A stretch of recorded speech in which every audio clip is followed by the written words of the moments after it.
Vælg den app eller hjemmeside, som du gerne vil ind på. I det her tilfælde er det Ida og Emil i den blå udgave. Tryk på Unilogin.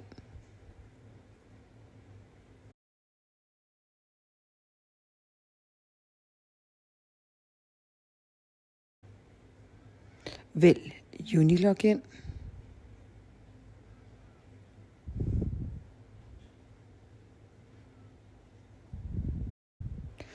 Her har du så flere valgmuligheder. I det her tilfælde står der Københavns Kommune. Du kan også vælge Unilogin, MitID eller Lokal Login.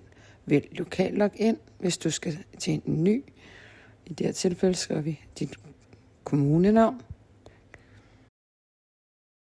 Nu skal du skrive din undervisningsmail, så du skriver dit navn og din @undervisning.kk.dk.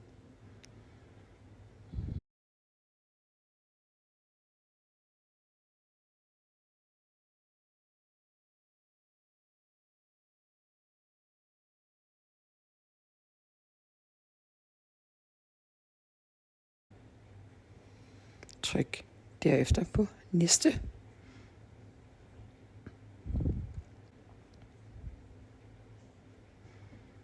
Nu skal du indtaste din adgangskode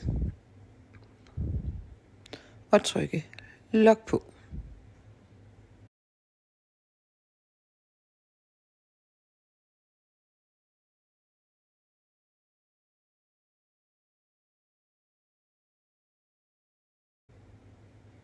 Så er du nu kommet ind på din app eller din hjemmeside, hvis du har fulgt anvisningen korrekt.